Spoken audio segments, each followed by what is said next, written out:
Welcome. Hello. Mallory, say hi real quick so everybody can see you. Hi, y'all. I'm Mallory. Thanks for coming. So we're going to kick off tonight the power of the imagination as an applied skill with an excerpt from a poem. And we are excited to do that because words really matter.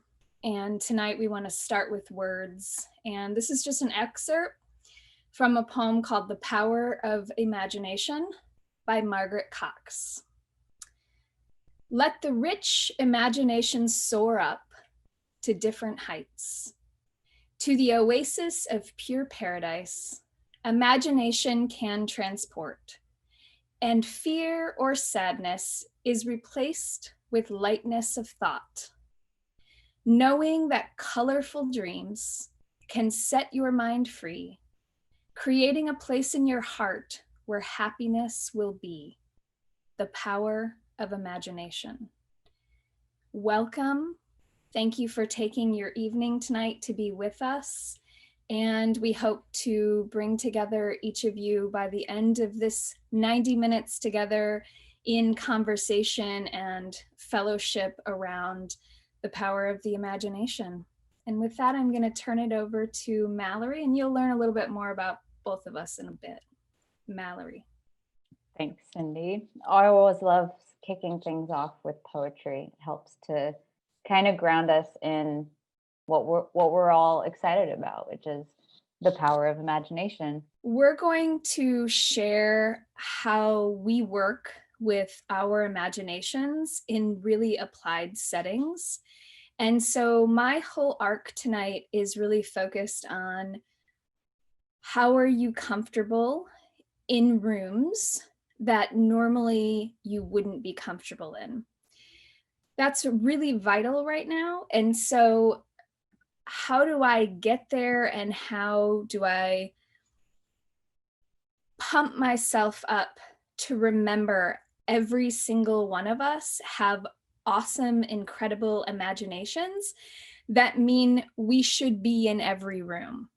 We should have creatives in every meeting, in on every project. But the idea here is I wanted to set all of us on an equal space tonight to say, every one of us deserve to be here, and we deserve to be in every single room where imaginations are needed. More on that to come, and I'll kick it over to Mallory for her share. So I was thinking too of an analogy and kind of a visual way to share with you all how I use imagination as an applied skill, and also thinking about a kind of dynamic career trajectory that has led me to a place where I've woven together multiple careers into a path that I think wasn't quite laid before me, but I had to create myself. So I asked myself, I don't know why I was thinking about this. I think I spent the weekend with people who really liked ice cream. There was a lot of ice cream discussion. So I was thinking about if my career were a flavor of ice cream, what would it be? And the first thing that came to mind was Rocky Road, which obviously has an immediate translation, right? It was not a linear path. It was a winding path with a lot of bumps along the way. But I think that analogy works in even more ways than just the name. So much of what my experience as a creative problem solver, as an artist, as a strategic thinker, is about bringing together my experience in a bunch of different sectors. So I kind of think of those as the different ingredients or profile palettes. So you've got nuts in your Rocky Road, you've got marshmallows, you've got chocolate ice cream, and I think sometimes you throw other things in there too, chocolate chips, maybe caramel. I'm not sure. I think it could happen. But they're all woven together into a singular thing, even if separately they might not be thought of as things that go together traditionally. And then, when these things are combined, it creates something new that might be more than the sum of its parts. I also don't like Rocky Road. So I have a different preference for ice cream, but um, I think that is the dynamism of that ice cream and the way that all of these different components come together to create something new. It was also through some research I did today, one of the first ice creams introduced that, I guess, at a kind of commercial scale that really combined a lot of flavors, and it was due to some advances in refrigeration technology. So I think there's also an attitude of innovation and risk taking that is inherent in the history of Rocky Road ice cream. And I hope you all are hungry for a snack at this point.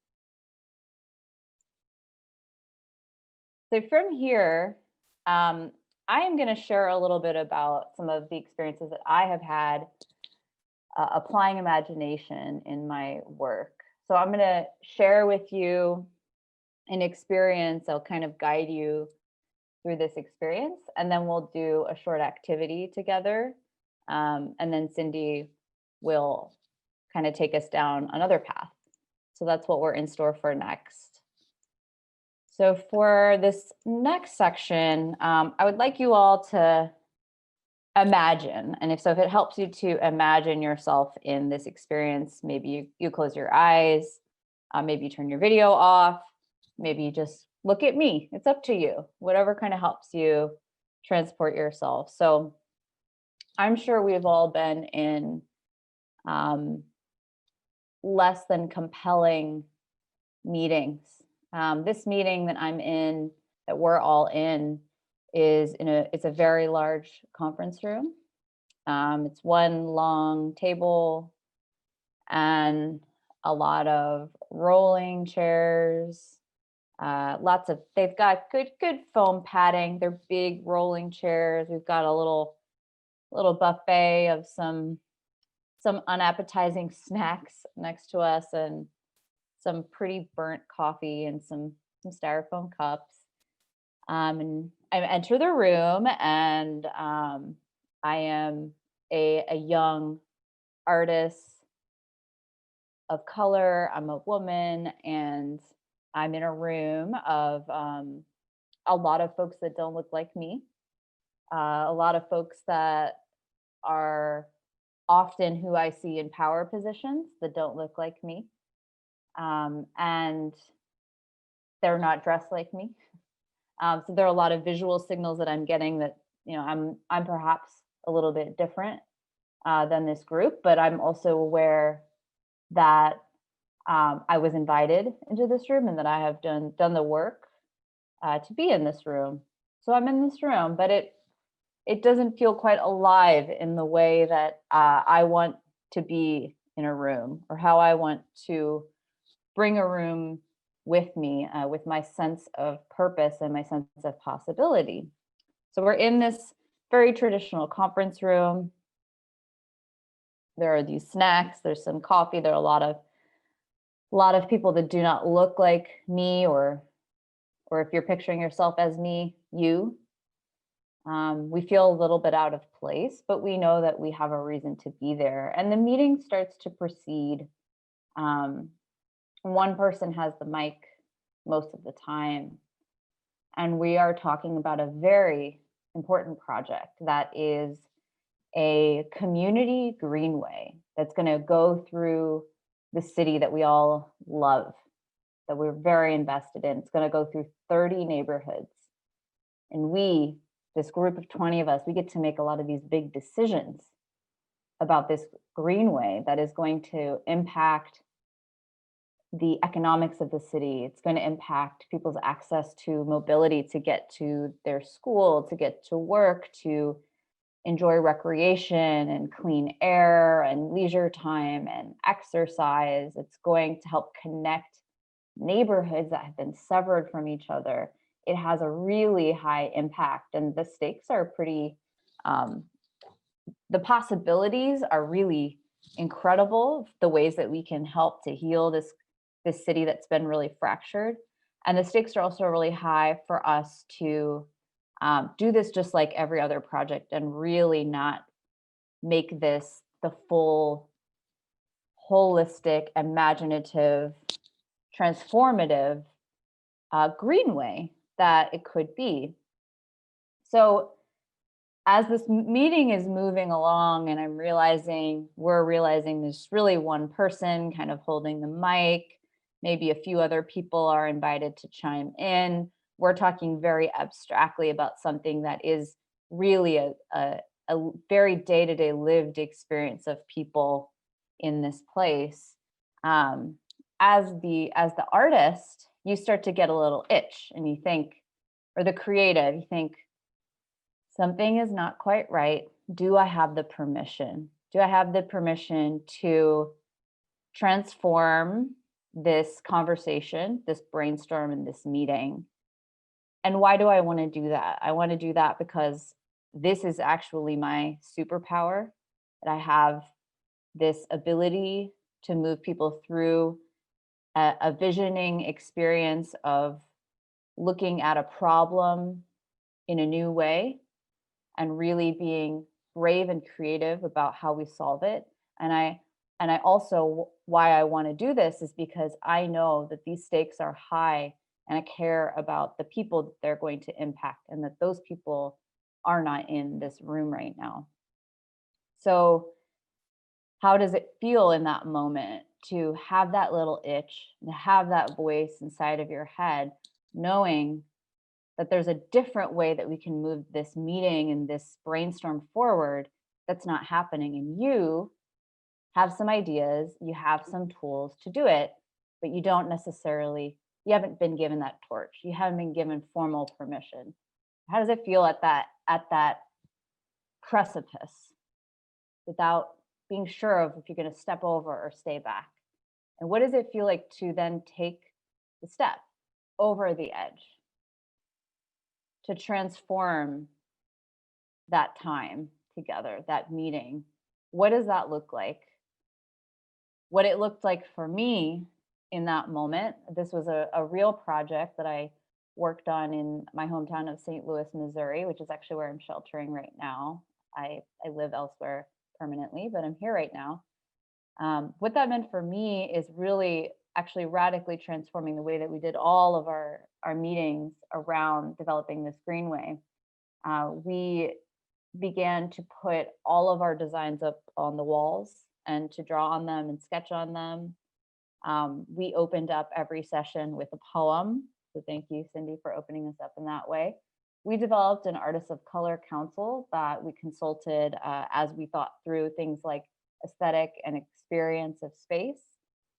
So we really transformed the way that we worked through the problem solving of the Greenway in these kind of little tactical ways in the meeting, but also we set up a completely new system. So we thought about it in a kind of a systems thinking way of how to change the way that we did community development. Could this be a model for how we change the way that community development happened?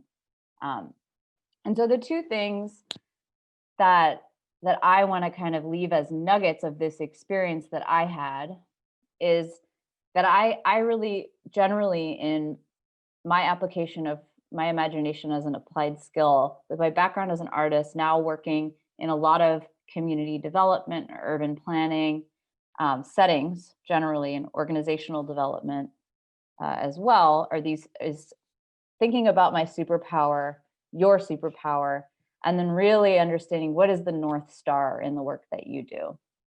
So I understand the superpower for me in that moment was really the courage, and having the courage to say that there isn't a ceiling for my work.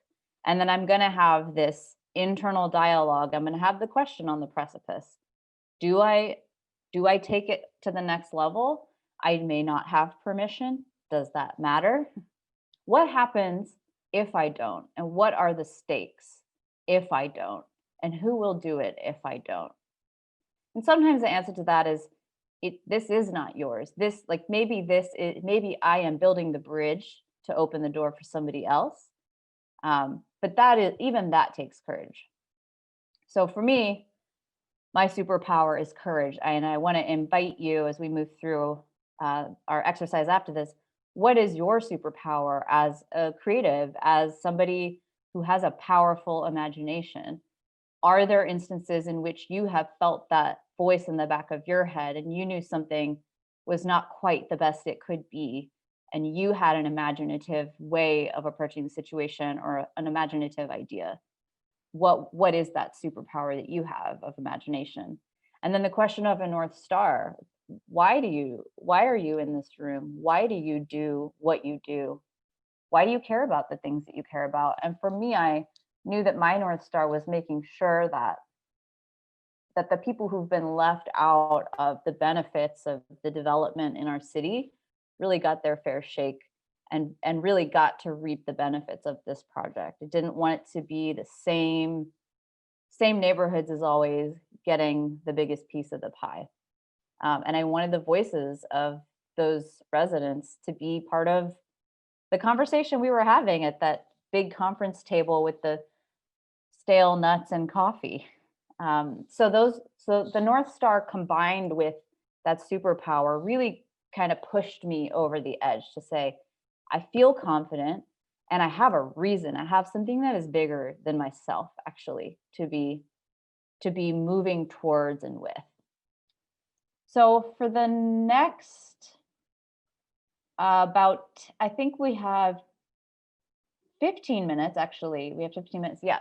So I'm going to invite you all to get to know each other a little bit more. So we are going to go into breakout rooms. I know sometimes in the evening it's a bit of it's asking you to really kind of bring some energy into the space and to talk to each other. So we'll just like take a moment, just take a breath and recognize we're going to do some interaction at whatever energy level that you're at tonight. No pressure, just relaxing with some really interesting people calling in from all over the world, actually. And I want you to just think about these two questions. What is your imaginative superpower? You may know right now, you may have applied this in your work, in creative settings, in non-art settings or non-creative settings, or this could be a new question to you. So recognizing you may need a moment to think about it. Might be new, might be something in your back pocket. So that's the first question. And then the second question is, what is your North Star? What is the anchor, the why of your work that helps to push you over that edge, something that you are dedicated to? And it will be different from mine. And I'd love for you to share those two things, your North Star and your superpower, with your group.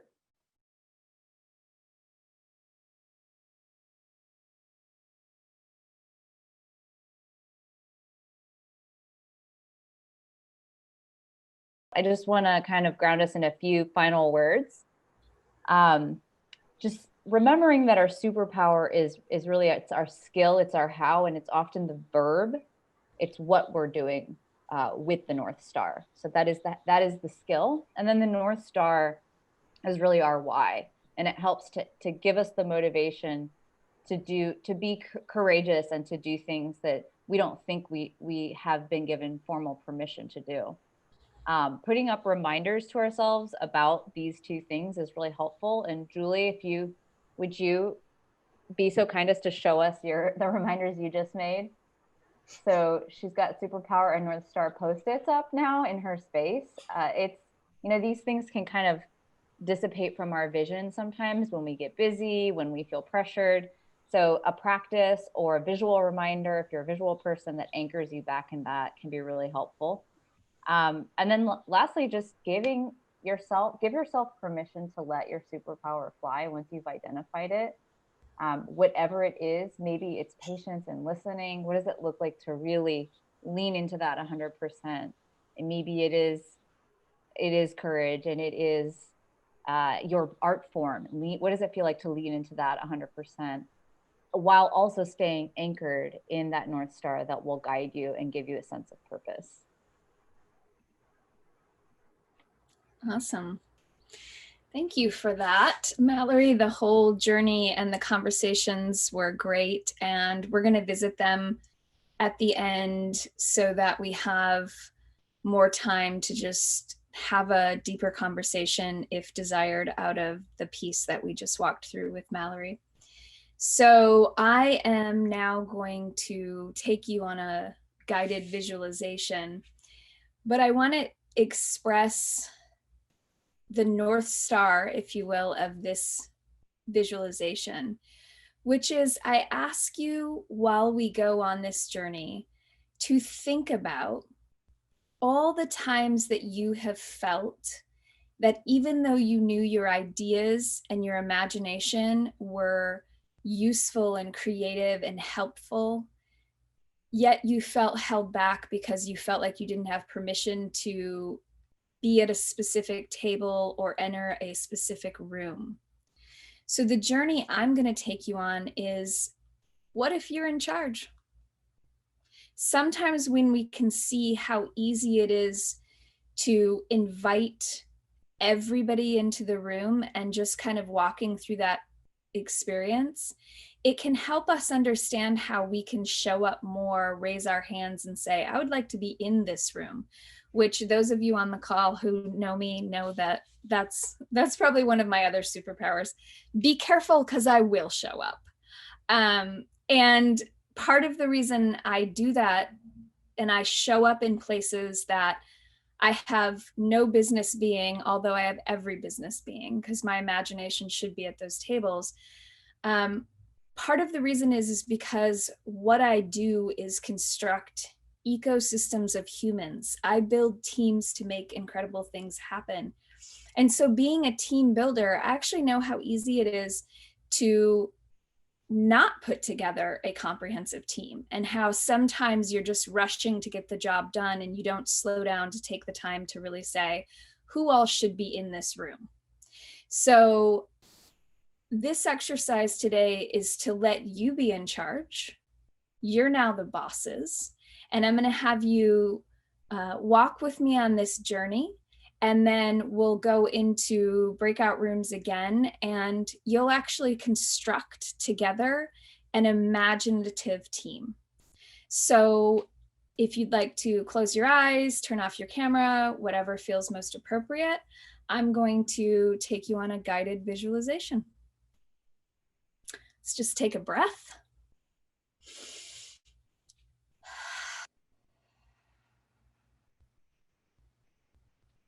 Let's walk through a cone of possibility. Imagine rolling up a piece of paper into a cone with one end small and the other end large.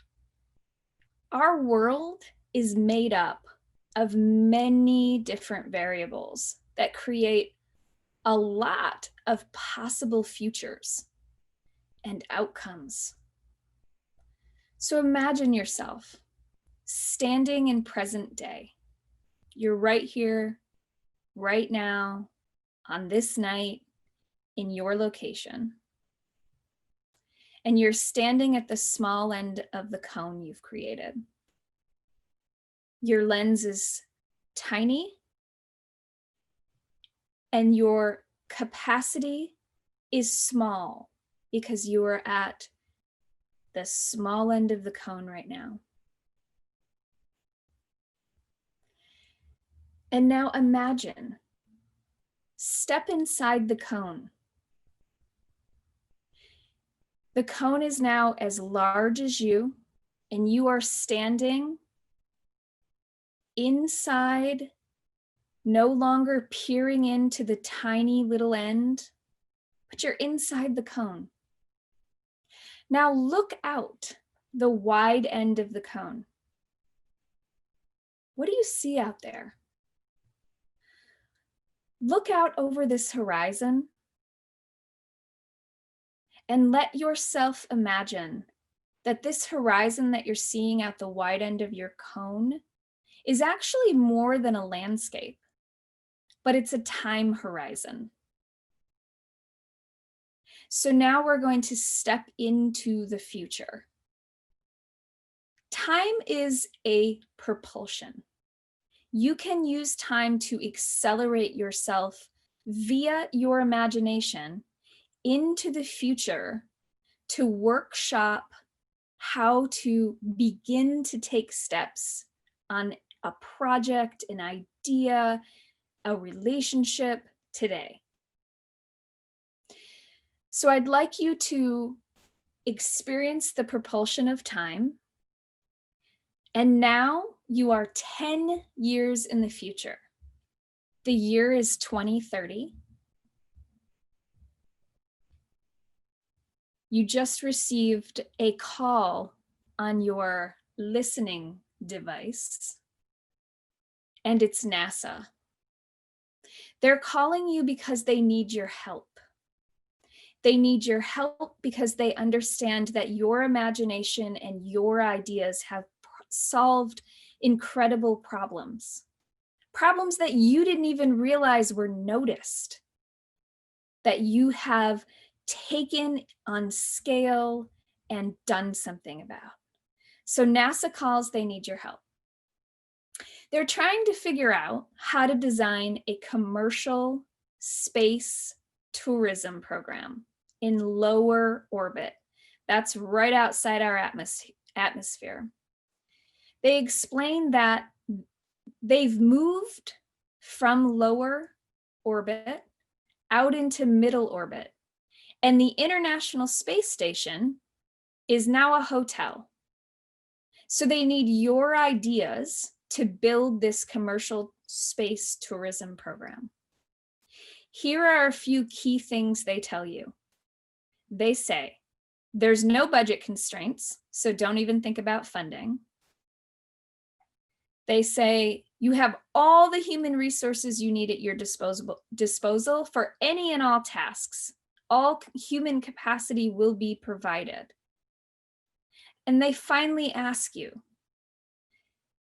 you are needed to build a core team who will be the architects of the NASA Commercial Space Tourism Program. How will you do it? And with that, if I could have each of you come back, we're going to talk through an activity. Take your time. Hopefully your imaginations were able to start to wander into commercial space and how you could play a role in creating a tourism program. So here's what I'd like to ask each of you to think about as you head into your breakout sessions. Through open conversation, you don't need to write anything down. Just allow yourselves to have a conversation, to use your imaginations. So think about who would need to be on this core team to construct the tourism space program if we wanted to make sure it was as accessible to every single human being on the planet as jumping on a local public bus. Who would be on your team? And the who is not by name. We're 10 years in the future, but it's by attributes. So what kind of people should we make sure we include to build this thing that will benefit the whole globe? What types of people should we bring in? Think about all those potential individuals who you would want to see on the most epic team that you are a part of the core team of. And then as you continue your conversation, once you shout out as many people as you can kind of think of in attribute, then continue your conversation into what would be the very first action step when you call NASA back to say, we've built our team, here's who it is, we're ready to begin this architecture. Step one is, okay? So here's the name of the game on this exercise. I just gave you the rules. There are very few. You get to be imaginative for the next 10 minutes on who would you bring in? And I look forward to hearing it on the other side, and I hope there are some wild surprises. So get funky with it, get creative, and go build your teams. And we'll jump around again.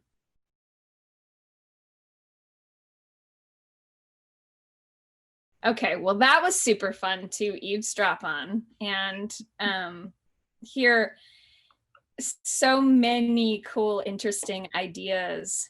And we wanted to leave a nice chunk of time at the end here to allow you to share from both sessions if you had highlights, if you want to talk about some interesting folks that are on your team, if you want to share some pieces from your first step.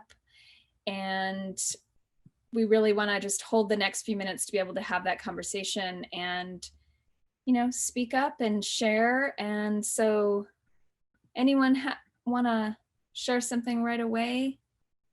So we decided that we need a large group of people, very diverse people. And I will just run the list off if that's cool. So Sure. everyone want to hear the list? Okay.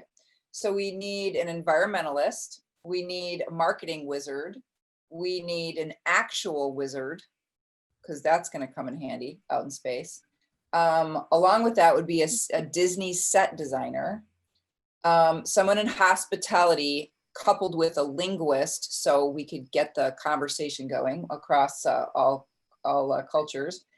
We need a UX designer and someone like Dr. Fauci, who is the front of house hospitality or front of house safety person that just makes sure that everybody coming in is like following the rules and we don't bring anything with us. Of course, engineers, an Episcopal priest, because he or she will bring it down. And actually, I should ask, Amy, does an Episcopal priest, can it be a woman? 100%. Okay. It awesome. can be a gay, transgender. Awesome. Perfect. Yeah. Okay. And then a mom, because everybody needs a mom. And then finally, we need an alien liaison, because we're so far out in space, we need to be able to communicate with everybody else. So that's our list. Awesome. Any other groups want to share? Roller coasters, things that were being built, any of that kind of stuff? I got pretty excited about our idea, and I'm like ready to roll. Like, let's do this. How do we make this happen? We talked about the people that we need. We need engineers. We need someone in sustainability, but the main people that we really need to make the what this whole thing is about run are artists. So we talked about how being in space must be such a profound experience, and that we need artists to help capture that essence and help us process what we've experienced, and then also capture those memories and experiences to take home. So we need musicians to write the score to what we've seen and heard and done, and we need poets to help us translate it into language. And of course, we also need chefs, and we need Monica's beer maker friends for all of the libations and enjoyable food when we get back. But this was me where I took it, but I was like, I want like a Jurassic Park pod in space that I can be in with just myself or with my friends,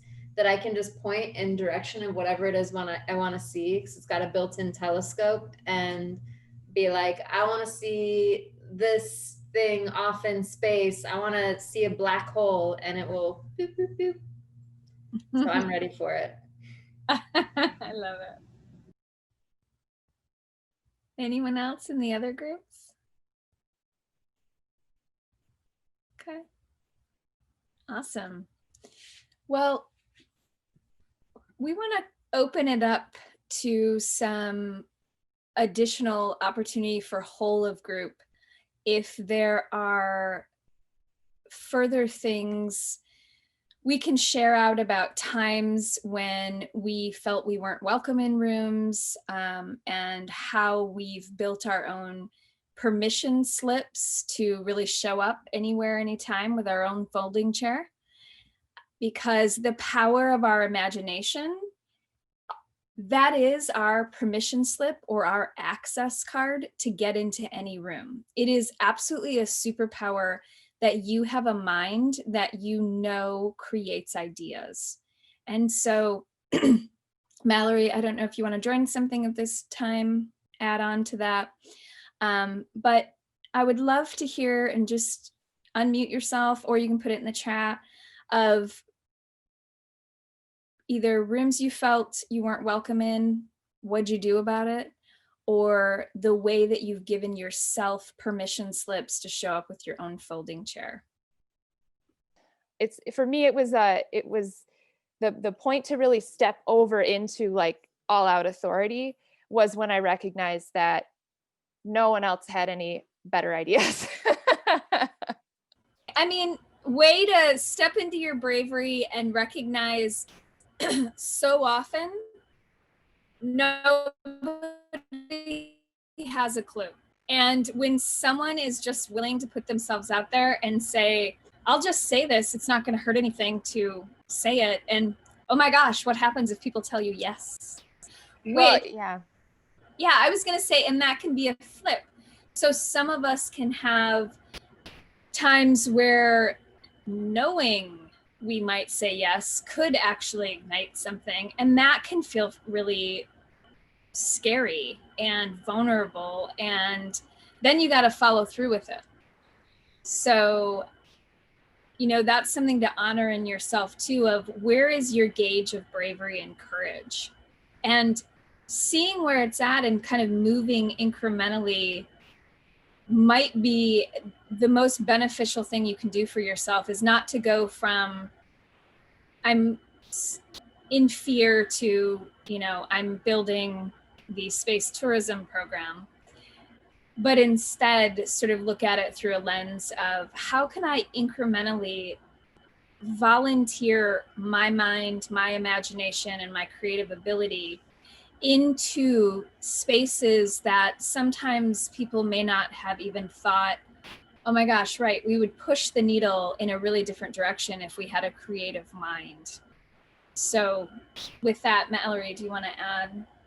Yeah, what I'm also hearing in Amy's amazing story is that she felt a sense of purpose, that the stakes were really high. And so this seemed like a moment in which to be courageous, because as you said, nobody else was going to do this. And to you, the deep connection of this community that you care about was at stake. The relationships are at stake, maybe mental health, well-being, spirituality, these things are at stake. So I think that practice again of asking ourselves, what is that North Star for me? And does my imaginative power right now align really well with that sense of purpose? That's what I think can tip us over the edge. So maybe it isn't something we've practiced before. We haven't taken that kind of a risk, but when we feel aligned with that sense of purpose and that courage at the same time, it can really motivate us to take that risk. And sometimes I think that there's this alchemy that happens when those two things combine, and we surprise ourselves with an idea that's even better than we ever thought we could generate. What I want to say about the purpose is that my desire to make it better, to make things better, is the tipping point, because I want to see us be successful more so than that. And that takes over my fear. That is more important than my fear. So the fear has to go away, because we've got to keep going here, you know? And so that's what really kind of made me just pull out all the stops. That's such a great message for this moment that we're all living in. Okay, so I have just a last few words that I want to share. And then I know Mallory wants to say a few words at the end, and then I'll just close us after that with a closing poem, which is a different excerpt. So what I really wanted to say is your imagination is not about creating objects. It's about creating ideas. And people need your ideas now more than ever. There are a lot of solutions that need creative minds. And your imagination really allows you to visualize a world and think about things and imagine brand new ideas for things that don't yet exist. we're the ones who do it. It's us. And so I will ask tonight, as we're exiting from this time with each other, I opened with Beyonce's I was here. And this weekend, when I was thinking about coming together with all of you, this magazine, which I'll try to see if, will that work now?